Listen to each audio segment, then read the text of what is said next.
Hello, students, parents, and guardians. I wanted to welcome everyone to my first ever video update. I figured it was a great time to get some practice in presenting in this fashion. I wanted to start by saying thank you all for being patient in this very difficult and unique time.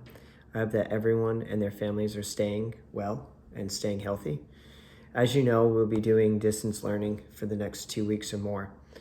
Yes, it's okay to feel anxious, and yes, it's okay to feel nervous, and yes, it is okay to feel like you're not sure if you're doing what you're supposed to, everything that you're supposed to be doing.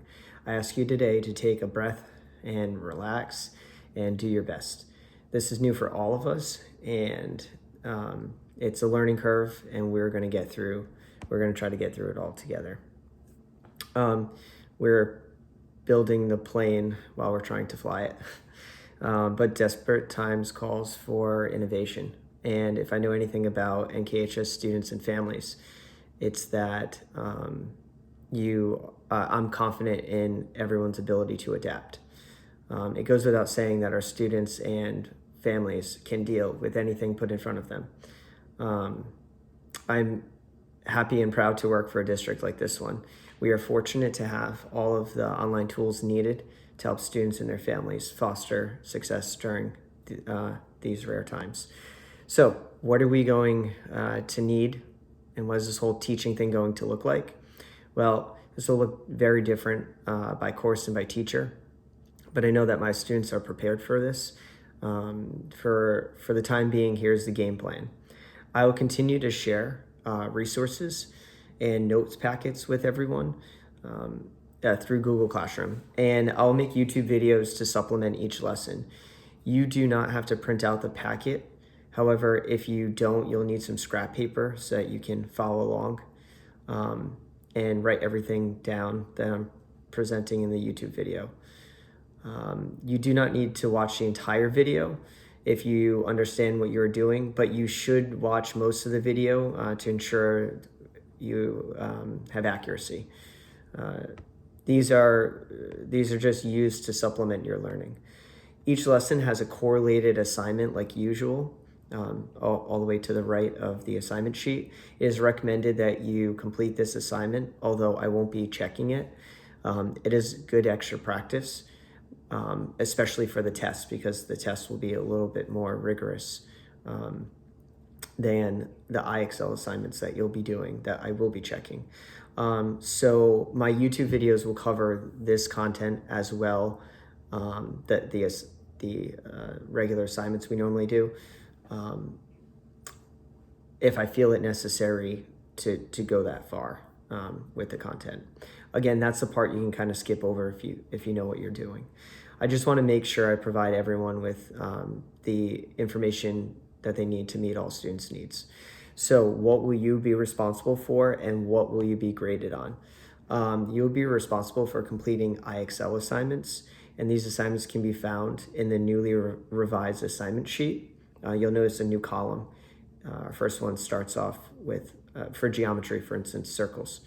When using IXL, you're given what's called a real-time SMART score, and that will build as you accurately answer questions. An incorrect answer drops your score a little bit, but don't worry, don't get disappointed with that. The software will explain in that moment what you did wrong, and you'll see what parts of it you did right, and then you'll be able to correct it and move forward. Keep trying. I know some of us haven't used this fully, but keep trying. You got this. All right. IXL will count as homework, classwork homework, and quizzes. So to limit the length of this video, I'll share the details in Google Classroom with the breakdown.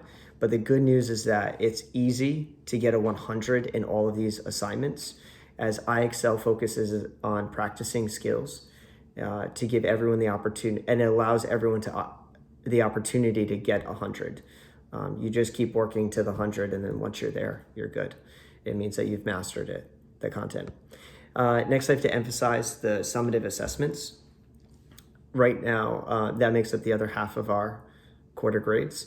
These are the tests we normally take. Obviously, we will not be able to do them in a structured space using pencil and paper like we normally do, but it will also, it's also not realistic to make these assessments observed. So I wouldn't want to spend our limited face-to-face time that way. I am asking that when assigned these assessments, that we use limited resources to complete them, as it will help better prepare all of us for the future. These assessments will be done through Google Forms and will be graded immediately. They already have point values, and once you submit it, it's a done deal. I will review the answers and then release your scores just to make sure that everything is good. With those, you're gonna have to do it in one sitting. You can't take the test and save it at that moment and then come back to it. So you'll either have to leave the tab open and come back to it if you need a break, but it does have to be done in one sitting, or else it could get deleted, and I wouldn't want that. So these are truly uncharted times and in uncharted waters. I can say that behind the scenes, there's a lot of work going into the distance learning process to make it successful. Please stay up to date with Google Classroom, not just for me, but for all of your other classes. I'll be posting a lot of things there shortly. At the moment, we are scheduled to meet, math is scheduled to meet Tuesdays and Thursdays from 9 to 10. For face-to-face, we'll be using Google Meets. Because I teach 3 different subjects, I think it's best if we tier it. So Success Academy students, essay geometry, I'll see you Tuesday from 9 to 9:20. Calculus, I'll see you from 9:20 to 9:40. And then geometry, we'll meet from 9:40 to 10 o'clock. Unless the schedule changes, I think it's better to do a meet and greet at first, and then we will go from there and figure out the future schedule. But again, this is on Tuesday. Google Meet, you have the ability to use it. I'll send you an email, and in that email, it will say accept. So just accept it, and then it will add it to your Google Calendar. Yeah, I think I did everything. I think you've heard enough of me for now. Please feel free to email me any questions or requests to do a Google Meet, especially if you want to practice it before Monday. I'm pretty free. There's kind of in lockdown. So I'm here to help, and I updated Doodle as well so that you have the ability of booking me anytime on Friday, because those will be, I think, office hours as of right now. And then I also created an hour before school starts and an hour for lunch. So 7 to 8, you can request a Doodle, go on Doodle and request to meet during lunchtime, because I'll be snacking all day, I guess. So I can meet with you during lunch.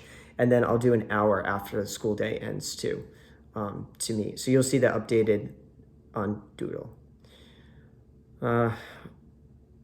Remember, that link is already in Google Classroom. All right, so see you all soon. Stay calm, stay healthy, stay well, and we're in this together.